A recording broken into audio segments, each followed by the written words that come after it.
Thank you, Alice. I'll go ahead and begin. We do have people continuing to join us, but to be sure that we honor people's time schedules, I'm going to go ahead and begin. I'm Ruth Heronshar, and I'm chairman of the League of Women Voters of Manatee County's Healthcare Committee. We very much welcome everyone, and a special welcome to our two speakers, Mr. Wendell Potter and Mr. Ray Fusco. We are doing this event as a participant in the United Nations Universal Health Coverage Day. In December of 2012, actually the General Assembly unanimously, I stress that because it may or may not be the only unanimous resolution that has ever passed the UN, endorsed a resolution urging countries to accelerate progress towards universal health coverage. So then they established December 12th annually as the day to celebrate that and for advocates to help push us towards universal health coverage. We have two speakers here with us today.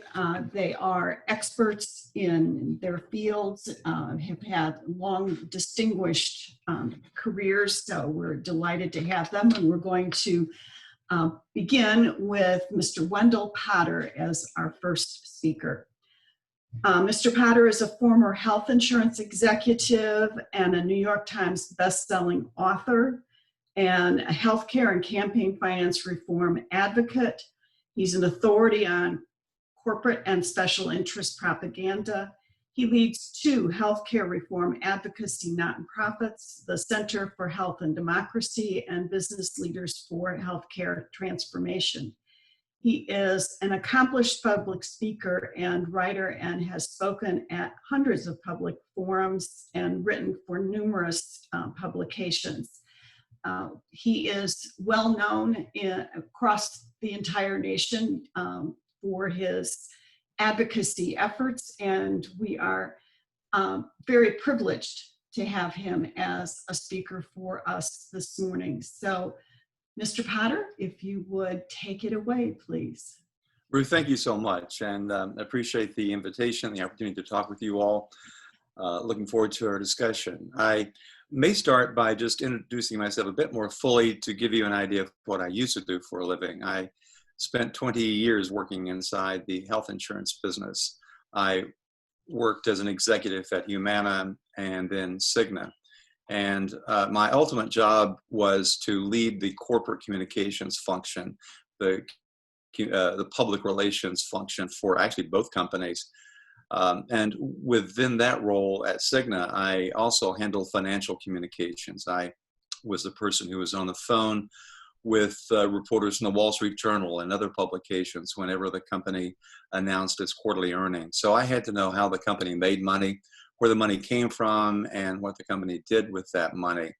I also worked very closely with my peers across the industry and our trade group, America's Health Insurance Plans, largely to develop propaganda campaigns to keep any kind of reforms from happening, if we could at all, that we feared might have some detrimental effect on our profits. And that was as much, if not the most important role that I had. I spent a lot of time on campaigns to do just that over many years, starting actually in the early 1990s, when the Clintons were in office and were trying to reform our healthcare system. I was part of an effort that was spending enormous sums of money to misinform the American public about the Clinton plan, to make Americans afraid of reform. And we were extraordinarily successful. We knew that at the beginning of the debate that the proposal from the Clintons were popular. But by the time that it was defeated, public support had dropped hugely. There was not a lot of support left for that proposal, and it was attributable to the good work that we did to, frankly, misinform the American public. We used terms back then that you've heard even in recent months to try to push back against reform, and that you will hear once again next year after the next Congress is seated and the next administration is sworn in.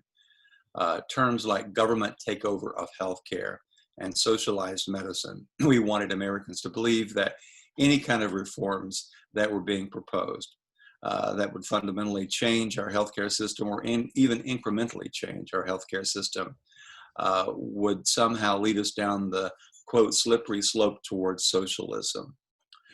We used the techniques called FUD, which stands for fear, uncertainty, and doubt. And our campaigns were based on the elements of that to make people fear change, to make them feel uncertain about what was being proposed, and to doubt that those who were proposing it were on our side. So when you do that, you are able to reduce public support for any kind of initiatives that the funders of the campaign don't want. We saw that happen. The Clinton plan did not even get a final vote by Congress. Soon after that, there was a bipartisan effort to enact something called the Patient's Bill of Rights. Some of you may recall that. That was in the late 90s and early 2000s. And it was supported by Bill Frist. In fact, he was one of the co-sponsors of the legislation, and he was minority leader and majority leader of the Senate. He had the job that Mitch McConnell has now, and it's from my home state of Tennessee. It also had obviously support of Democrats, so it was truly a bipartisan bill. But among the things that it would have done, it would have enabled Americans to sue their insurance companies for failing to provide the care that doctors say that they needed. The insurance industry did not like that, and their employer customers didn't like it. So we swung into action once again, spending enormous sums of money to scare people away from even that proposal. And once again, we were successful. The Patient's Bill of Rights was never enacted into law, at least in that form. It was ultimately, or some elements of it, were incorporated into the Affordable Care Act. And I'll touch on that in just a few minutes. But as you can see, much of my job was, frankly, not to communicate honestly, but to mislead the American public. I came to realize what I was doing and the consequences of the work that I was doing when I went back home to visit family in Tennessee. And while I was there, this was in July, in 2007, I picked up my hometown newspaper, the Kingsport, Tennessee Times News, and I read about something called a healthcare expedition that was being held a few miles from where I grew up at a county fairground. I went there out of curiosity. At the time, I was working on what we referred to as a white paper, which was designed to get people to believe certain things about the number of people who were uninsured in this country. I might say that I am a strong advocate for universal health coverage now, and that's my life's work, is to try to get us to that place in this country. But back then, my efforts were designed largely and were successful, working with my peers in the industry to make sure we didn't get there, to make sure that we in the industry, the insurance industry, were in control of who had health insurance and who didn't. This white paper that I was writing was to try to make people think that the people who were uninsured by choice, that it was their shirking their individual responsibility to themselves and their families by not buying health insurance. We also I was noting that a large percentage, or at least a significant percentage of those who were not insured in this country are people who are not American citizens. So you can slice and dice data in certain ways to make people think things that are different from reality, and to get them to believe that people who are uninsured are just not worthy of being insured.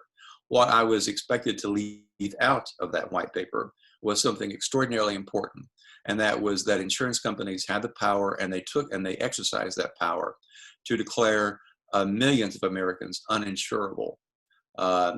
We hear a lot of talk about pre-existing conditions, but insurance companies, before the Affordable Care Act was passed,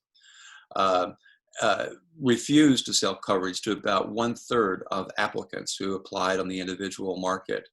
to get coverage. They were indeed blackballed. They were declared uninsurable. And once you were rejected by one insurance company for whatever reason, the chances of your getting coverage from another insurance company were almost nil. You just couldn't do it. So that was one of the big reasons why when the Affordable Care Act was passed, we had almost 50 million Americans, 50 million people in this country who did not have health insurance.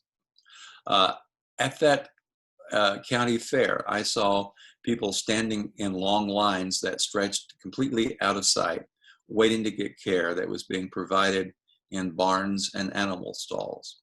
I just could not believe that I was still in the United States. I had led a privileged life after leaving my hometown. I had a good education. I was able to get good jobs and wound up at the high levels of in the executive office of two big insurance companies. I was isolated and insulated from a lot of the real practices of the companies that I worked for in the industry at large. But that day, at the Wise County, Virginia Fairgrounds, I witnessed something that shook me to the core. I had to take some responsibility, and I did that very minute, for the role that I played in that scene, in making it so difficult, if not impossible, for people to get the care that they needed, and for many people to travel hundreds of miles, sleep in their cars in a parking lot, just to be able to get a number to get inside the fairgrounds, with the hope of being able to see a doctor or a nurse or a dentist to provide the care that they couldn't otherwise afford, or in many cases get at any price. I knew that I had to take some responsibility for that because of my role in misleading the public and making them believe certain things about our system that just simply were not true. And I was so ashamed of the work that I did. And it's the exact opposite of what I tried to do in my first career, which was in journalism. I was a newspaper reporter in Tennessee and ultimately in Washington, D.C., where I covered Congress and the White House and the Supreme Court. And I always tried in my reporting to be fair and honest and never to knowingly mislead anyone. But I had to come to terms with the reality that I was purposely misleading people. I was getting people to believe half-truths, in some cases getting them to ignore important realities about our healthcare system. There's no doubt we do have some of the best doctors and hospitals and other healthcare facilities in the world in this country, but they're off limits to large numbers of Americans, and they still are, and that number is growing. So I made a commitment that day to try to figure out some other way to earn a living, and a few months later I did quit my job.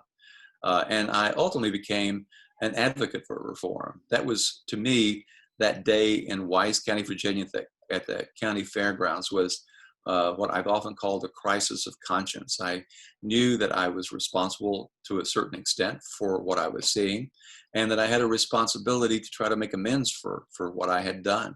So that's what I do these days. I say that much of the work that I'm doing is to make amends for what I used to do. And I've been an advocate for reform. As Ruth mentioned, I now lead two nonprofit organizations to try to move us closer to a system of universal coverage, and a system that is much fairer and more affordable. We not only are the only developed country that does not have universal coverage, we also have the most expensive healthcare system. We spend on average, on a per capita basis, twice as much as the average developed country. That includes Canada. So we spend an enormous amount of money, and we get so little in return for it. We have to come to recognize that a lot of what we spend over $3.5 trillion on healthcare in this country. But it's been estimated that about a third of that goes to things that doesn't help us with our healthcare, doesn't improve our health, doesn't prevent us from getting illness. About a third of what we spend is sucked up into administrative expenses that's made necessary by our multi-payer system, in which you have many, many, many private insurance companies in any given market. So I did, as I said, leave my job. As Ruth said, I've also written books. I've returned to journalism. I even started a nonprofit journalism organization a few years ago called Tarbell, and it's tarbell.org. And at that organization, the journalists look to uncover and investigate the wrongdoing of healthcare companies, not just health insurers, but also follow the money to help people understand how enormous sums of money is used to influence elections and public policy. The first book I wrote was called Deadly Spin, and it was an account of what I used to do for a living. The most recent book is called Nation on the Take, How Big Money Corrupts Our Democracy and What We Can Do About It. And in that book, I explain how big corporations like the ones that I work for are able to largely call the shots in Washington and state capitals, in Tallahassee as much, if not more, than in Washington, D.C., and how they influence who's elected and how they vote once they're in office. So I know how it's done because I unfortunately used to do it for many years. One of the responsibilities my team and I had was to distribute money through our political action committee. So I know how corporations dole out money in many different ways to not only influence how we think and vote, but also how those we vote for carry out their responsibilities, often in ways that are not in our best interest. I advocate for reform these days. I've been an advocate more recently to move us to a system that truly would get us to universal coverage more quickly. And what I've advocated is to improve and expand the Medicare program to include everybody. We've had that system around Medicare for, as you all know, for more than half a century. And it's been a system that works pretty well. No one when anyone in this country who's paid into it over the years is eligible. You're enrolled in that program, and you don't have some of the onerous restrictions that people who are still in private coverage, private plans still have. And I want to touch on that in just a minute. But I would say that one of the reasons why we have the system that we have right now is a quirk of history. We have a system in which most people who are not eligible for Medicare or Medicaid get their coverage through their employer. Our employer-based system dates back to World War II, when employers began to offer some additional benefits beyond wages because there was a wage freeze back then. So they started offering healthcare benefits that are not taxed. And so a lot of employers began offering these benefits as a way to attract workers, and they were not plentiful during the war. So that was the origin of our employer-based system, and it has grown over the years. It was never necessarily intended to be the predominant means of people getting their coverage, but that's what has happened. We have more than 150 million Americans who get their coverage in one way or another through their employer. But we've seen during this pandemic just how insecure that system is. We've had millions of Americans who not only have lost their jobs during this pandemic, but along with those jobs, they've lost their health insurance for them and their families. Now they can have the option maybe of enrolling in a program called COBRA, which is available to people who've lost their jobs if they've been working for a certain period of time. But the problem is it's extraordinarily expensive. Not only do you have to pay your premium, your part of the premium, but you have to pick up the employer's portion as well too, plus pay a 2% administrative fee. So as a consequence, only about 10% of people who are eligible for COBRA take that up because it's just too expensive. If you don't have a job, you don't have a steady income anymore, how are you going to be able to afford that? So it's not a real option. We do now, because of the Affordable Care Act, have the ability to buy coverage through the so-called Obamacare exchanges. So that's a good thing. That is available to folks, but it can be expensive as well too. If your income had been a certain level, you may not be eligible for subsidies to help you pay for that coverage. And most of the people who do enroll in those plans are eligible for subsidies to help them afford the premiums, and in many cases, their out-of-pocket expenses. But a relatively small percentage of Americans get their coverage through the Obamacare exchanges. We still have in this country more than 30 million people who do not have health insurance. And that number has ticked up since the pandemic began, again, because people lost their jobs and their health insurance. So we need to move away from our employer-based system. I'm not suggesting we let employers completely off the hook, and most employers don't expect that. But we do need to have a different system. That one of the organizations that I lead, the business group, Business Leaders for Healthcare Transformation, we represent businesses in every state, including, of course, Florida. We have more than 3,200 members, and they all advocate or support moving toward a Medicare for all type of system, or at least a system in which we have some of the elements that other countries have that assure universal coverage. And a lot of our members cannot afford to offer coverage anymore. They're not required to if they have fewer than 50 employees. And so what we've seen over the years is that small employers have just thrown in the towel. They can't afford to offer their employees coverage. So you have now fewer than half of our businesses in this country able to offer benefits. So we've got a situation in which people are not getting the coverage they need. They can't afford it. And I'll wrap up my comments by just talking about the problems that people with private insurance face that we need to be aware of and we need to do something about. Insurance companies are extraordinarily profitable. As I said earlier, I used to handle financial communications for Cigna. So I know about how this industry makes money, and they make enormous sums of money. In fact, these companies have made record profits during the pandemic. They've had some of their most profitable months in their history during this pandemic. So they make enormous amounts of money. Among the ways that they do this, they have erected what I refer to as barriers for people to get the care that they need. And there are three main ones. One is prior authorization requirements, which is largely unknown in the Medicare program. In private health insurance, it doesn't matter necessarily what your doctor says you need. There is always the possibility that someone at an insurance company will say, no, we're not going to approve that.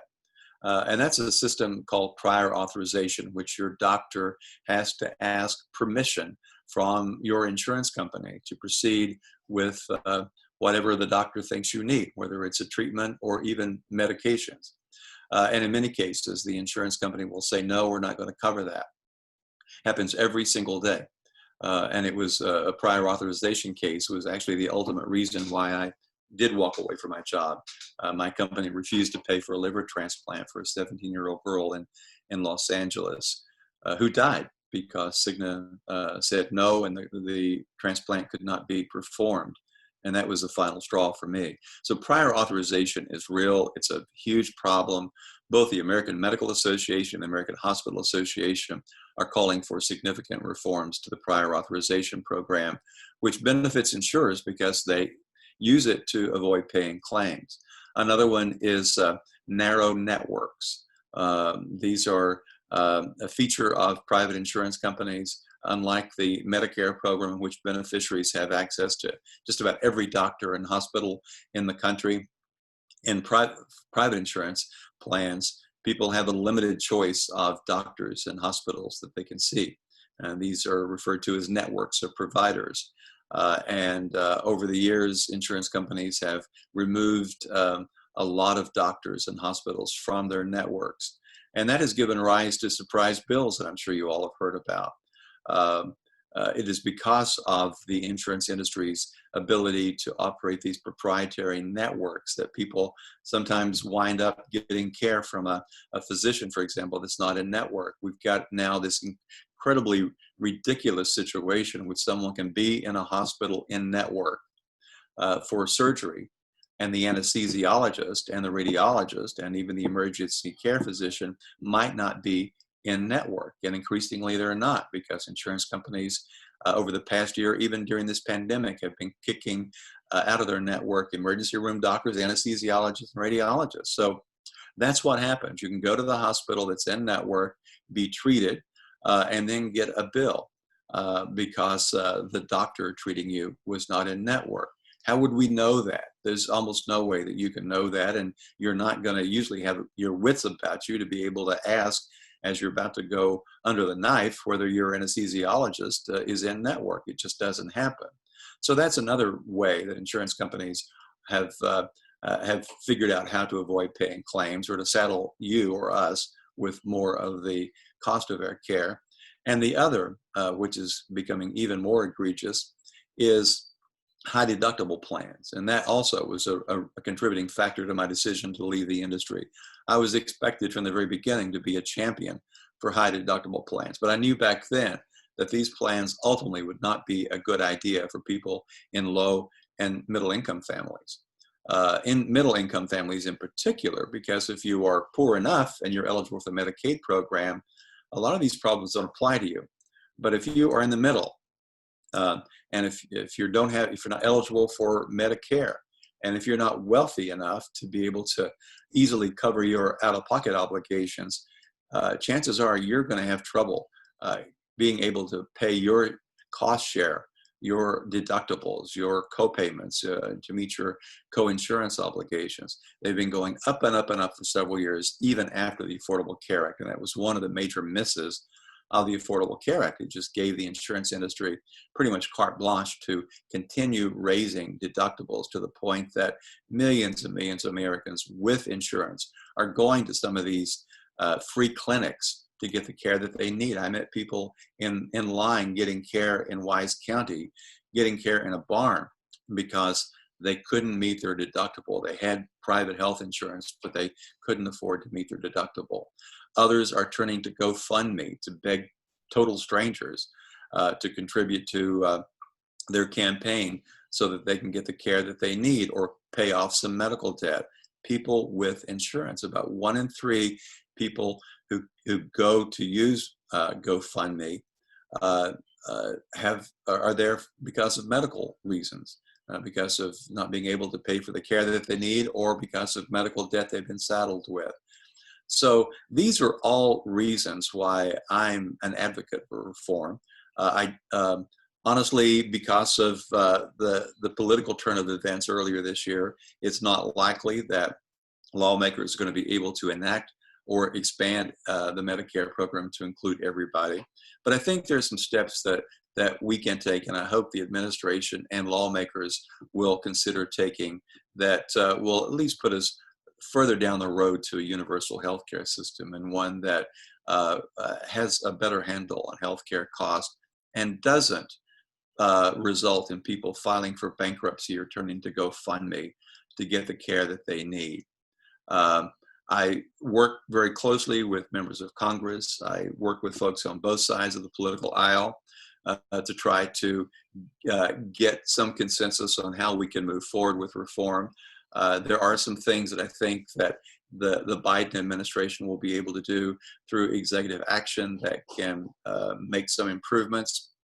It will not be enough to get us to universal coverage. That is something that Congress will need to ultimately act on to get us further down the road and to get us to the point that we actually do have universal health coverage. But folks, it can happen. Every other country in the developed world has some system and there are some differences, but the common thing that they have is that they ensure everyone who is a resident of those countries has access to care. And they typically have little, if anything, that they have to pay at the time the service is being provided. Nothing is free, but instead of paying premiums to private health insurance companies in most countries, the money is collected in different ways and supports a public program, sort of like the Medicare program. So that's kind of a summary of where I came from and what I'm doing and what I'm hoping that we can able to accomplish and encourage our lawmakers to support so that we can really get to the point of joining the other countries in the developed world and having universal coverage, and including some developing countries as well. We're far behind the rest of the world in getting to where we need to be. You're on mute, Ruth. Thank you, Mr. Potter. Thank you so much.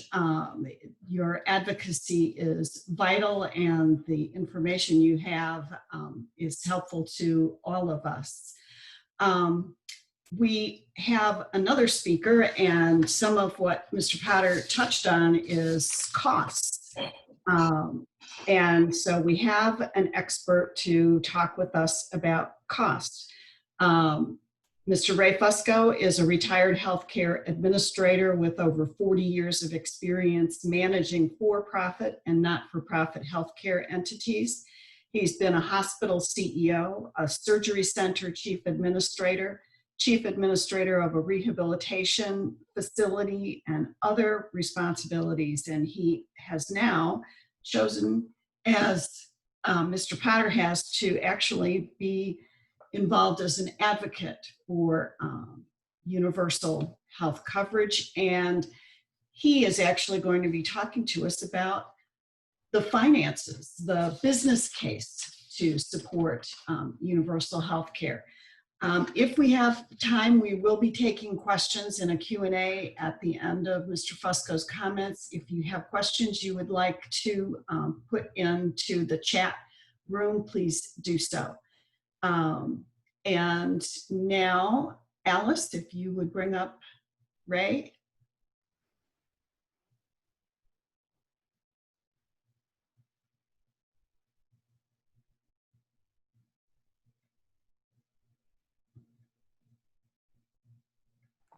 Ray is here and he's not mute. He can just start talking. Okay. Ray, would you go start? Okay. Thank you, Ray. Here he is. First, I'd like to thank the League for inviting me to speak, and I really like to thank Mr. Potter for coming on. And I represent, as you mentioned, the other side of the coin, and that I administered many of the different organizations in healthcare, both for-profit and not-for-profit. And the last major company I worked for was the third largest community health center in the United States, which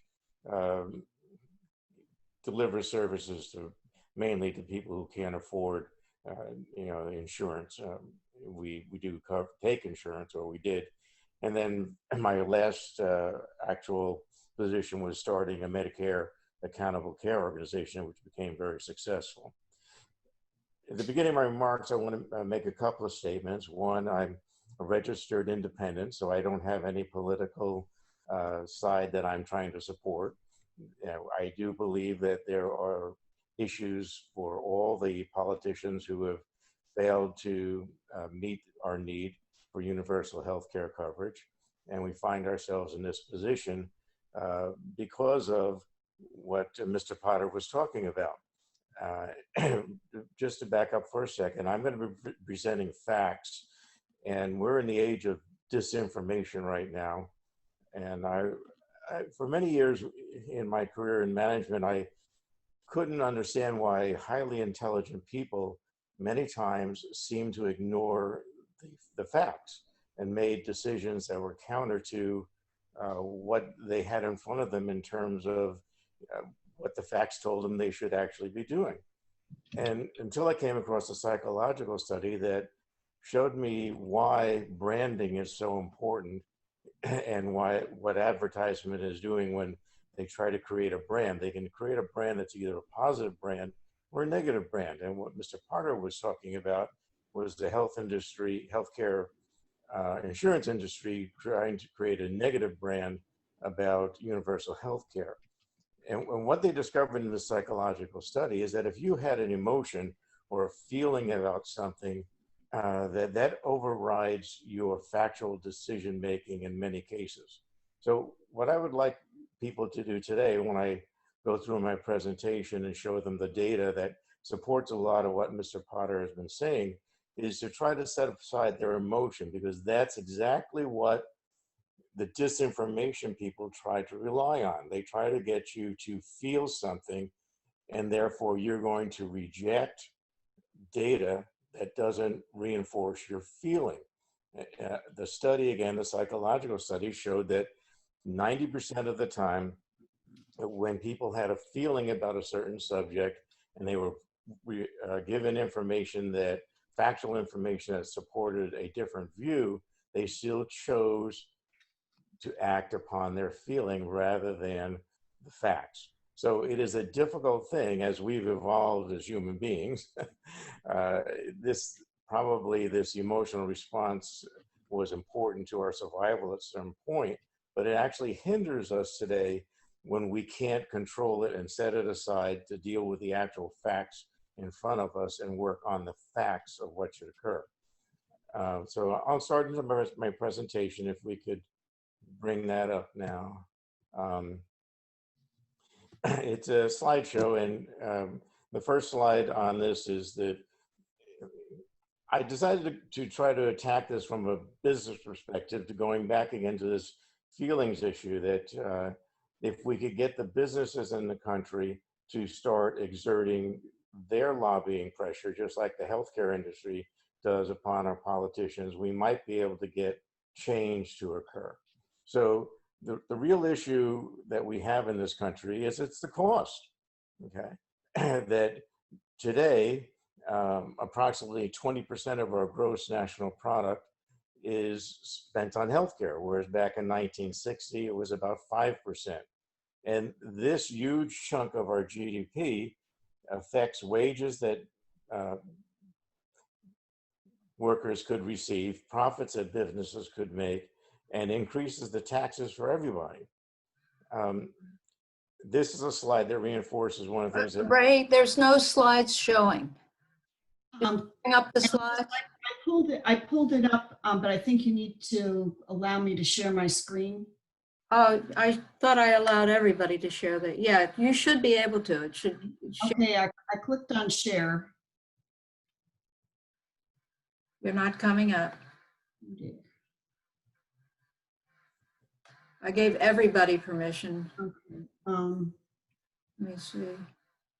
Oops. Should Ray click share screen, or does it matter? Yes, I did. He did, and we did it before it started, and he was able to do it. Did you do it the same way? Ruth has it up. Okay, Ruth, go to the presentation.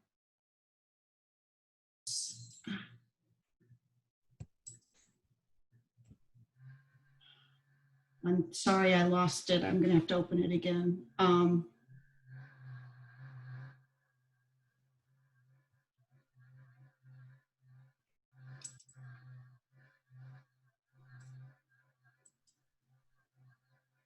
Okay. Are you seeing it now? Yes, we're seeing it now. And so Ray, tell her, she'll scroll and you tell her when to stop. Okay, I'd already talked about slide number 1, so let's move to the second slide, which shows a chart showing the developed countries and each nation's per capita cost for delivering healthcare. We're at $11,072, and this is for 2019 data, and you can see France, which is actually designated by the World Health Organization as having the #1 healthcare system in the world, is down at $5,376. So we're paying double and we're ranked number 37 in the world, by the way, for overall healthcare system. The next slide shows costs. One of the things that Bernie kept trying to say, and he didn't really explain it correctly or wasn't given the opportunity, was that there's actually enough money in the system now, even if we did not reduce the cost, which we need to do, okay? And if we didn't, there's enough money in the system right now to pay for universal health care. These are some of the costs that would be eliminated or repurposed. For example, we spent $616 billion on Medicaid. That money could be repurposed into a universal plan, such as Medicare for All. We spent $9.7 billion on community health centers. Again, I ran the 3rd largest one in the country. And that money also could be repurposed. We could save over $500 billion in excess administrative costs. And this gets to part of what Mr. Potter was talking about when he talked about the CEOs and the administrative costs for administering private healthcare, et cetera, et cetera. If you had a single payer system, you would have one billing system, and more data will show up later about the cost on that. But $500 billion could be saved in excess administrative costs. At least $150 billion in medical devices, 150 in drug costs, billions of dollars in the government bureaucracies that are needed to run Medicaid and some of these other programs you would need. You have one program now, and billions of dollars in company profits from insurance companies and billions of dollars from healthcare systems, their profits. The next slide shows an example that if you actually did cut the costs in half, the cost of health insurance directly derives the cost of care directly drives the cost of the health insurance. And this data is from 2016. And what it shows is an example of a company that has 50 employees, and there are 25 single and 25 family, just as an example. And we know that the average cost for the company back in 2016, it's more today, obviously, for a single plan was $5,188. And for a family plan, the company paid $12,632. If you cut that cost in half for the company, they would have saved $222,750 a year just from their insurance costs, which obviously could be repurposed to make them more competitive, or to give increase wage salaries, or increase the profits. The same example, when applied to the individual employee on what they actually paid, if on a single plan, that person would save about $532 a year that was being taken out of their paycheck. And a family plan would have, the individual on the next slide, the family plan would have saved that family $2,457. Okay. So if you spread, the whole concept of insurance is to spread the cost and share the risk. Okay. So if you apply the Medicare tax to all income, wages, and profits, including passive income, with no ceiling, you're going to be sharing the cost on a broader spectrum. Right now, you're paying about 2.9%. Just salaries are taxed. You are taxing passive income, but the passive income after a certain ceiling level drops from 2.9% down to 0.9%, which makes absolutely no sense, since what you're doing is saying, okay, we're going to have the most wealthy pay even less as we go up. It makes no sense.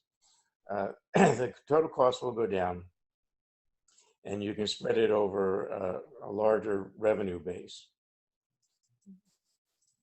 The next slide is showing in 2014 the per capita. And the reason I use 2014 is in order to find the most recent cohesive data for both per capita spending and the percentage of the population.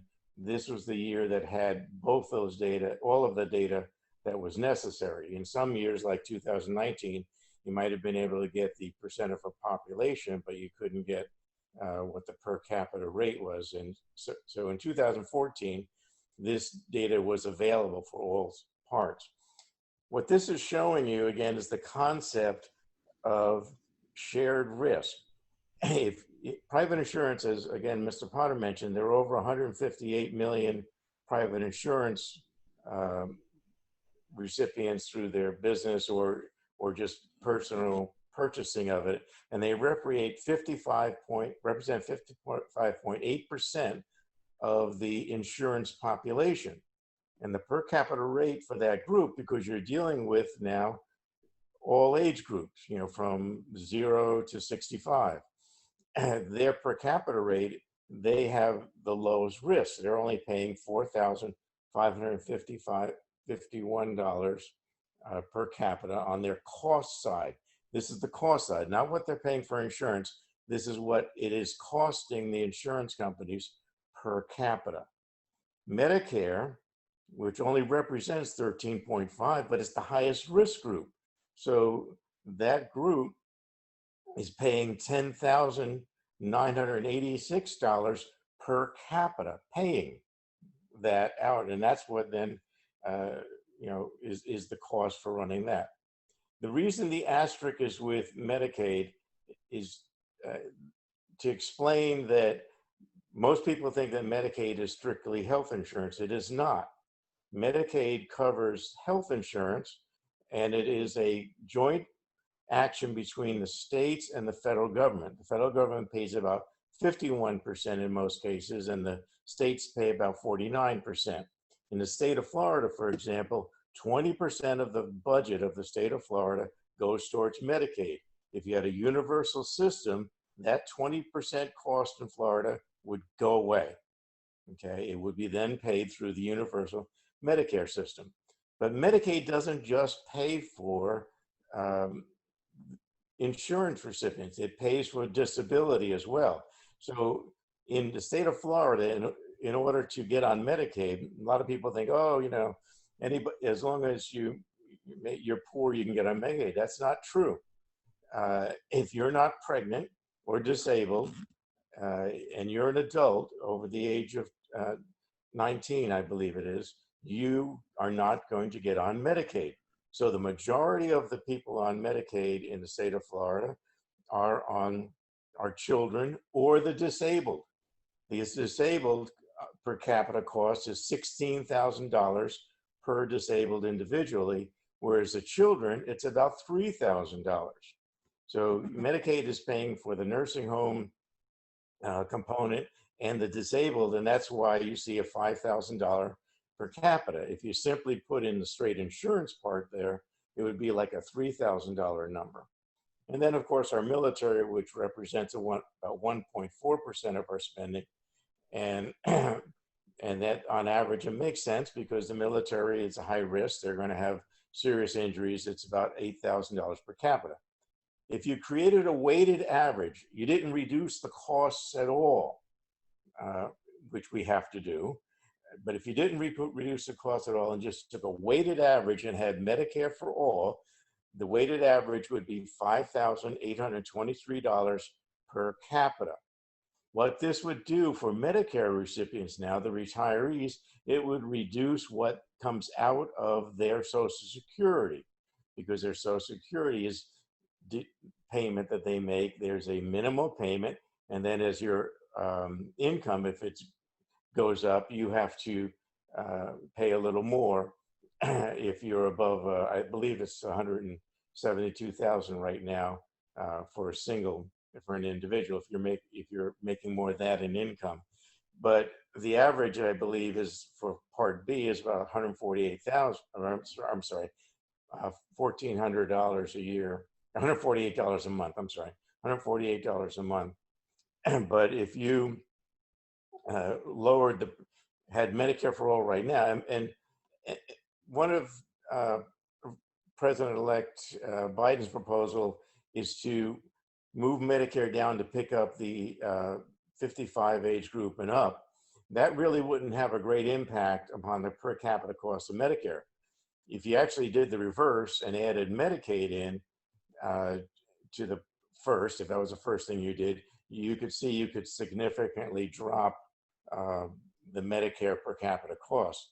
Of course, getting rid of private insurances would have the biggest impact.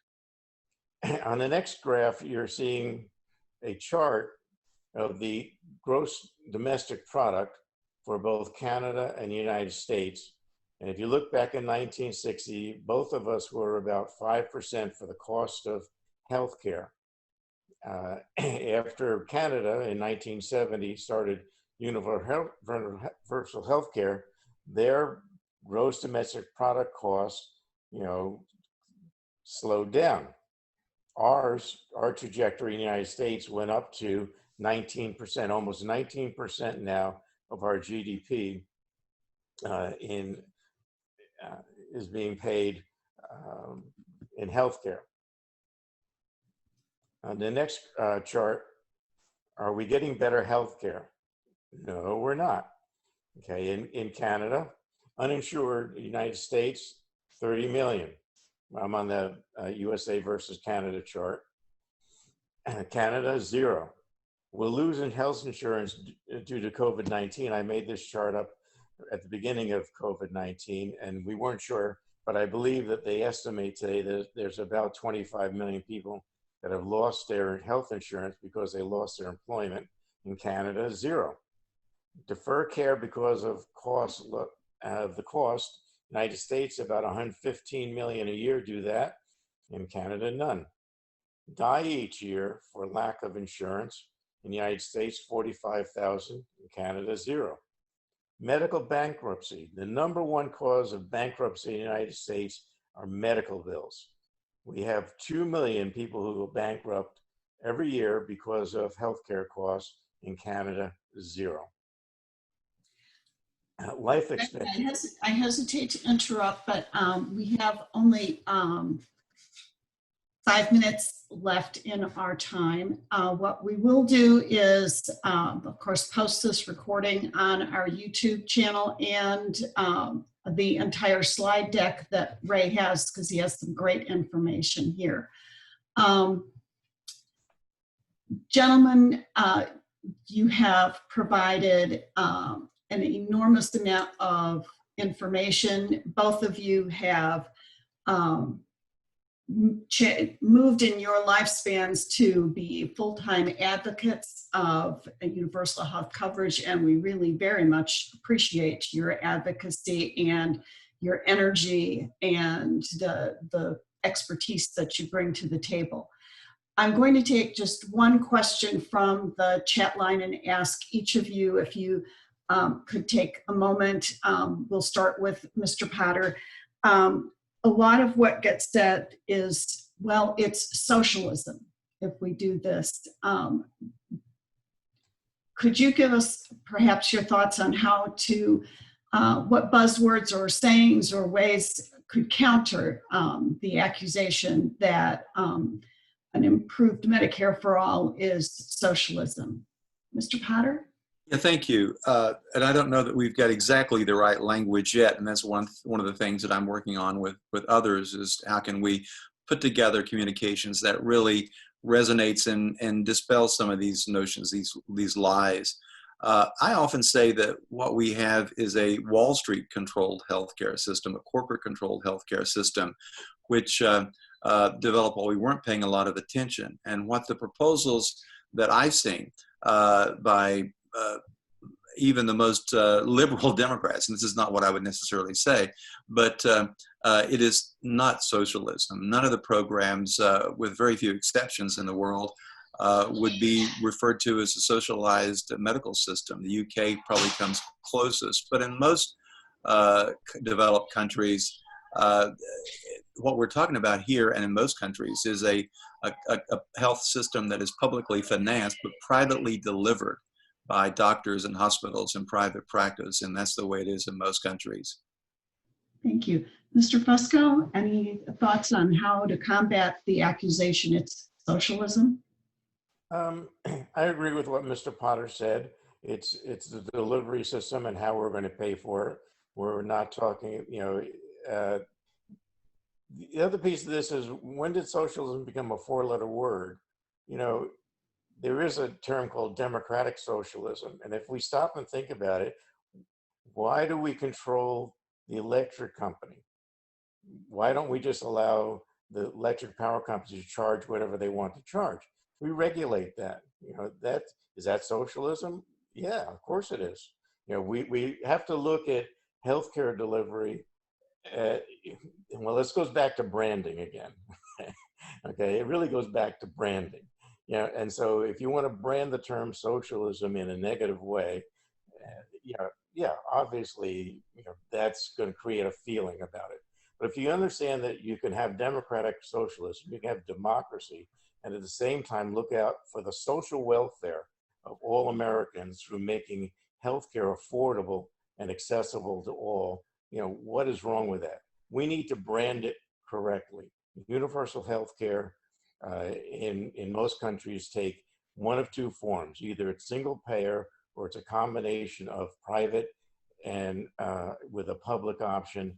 And we should be delivering, as the richest nation in the world, we should be able to cover our health care and deliver to our population a better product than we are today.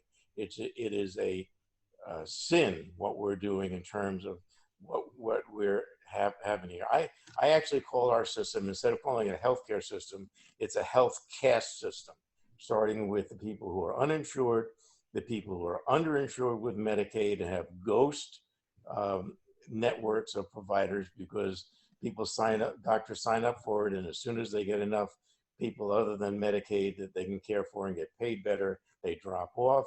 Then we have private insurance, and then we have Medicare. We have a caste system of delivery of healthcare that is not worthy of the richest nation in the world, period. Oh, thank you very much. Ruth, can I throw one of the other questions out there? And that is contact information. One person was interested, Wendell, in the organizations that might be connected with what you're working on, and so that there can be more follow-up and more research. And yeah, I appreciate that. Yeah, and feel free to reach out to me directly. The websites for my organization are centerforhealthanddemocracy.org. That's the word spelled out, centerforhealthanddemocracy.org. And for the business group, it's BL. Hold on, I always have to check this out because it's Business Leaders for Health. Yeah, blhct.org.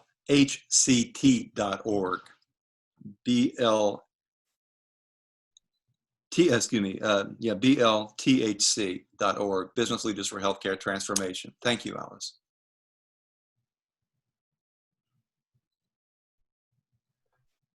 Ray, did you have any organizations that you wanted to?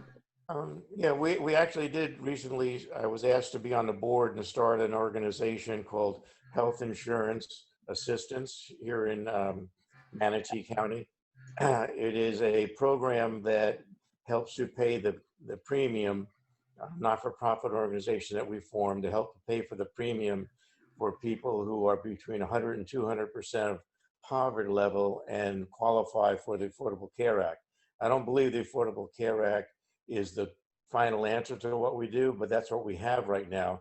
There are a lot of people who fall in that category that can qualify to get on the Affordable Care Act, but they don't have the means to even pay the $50 or $150 per month premium.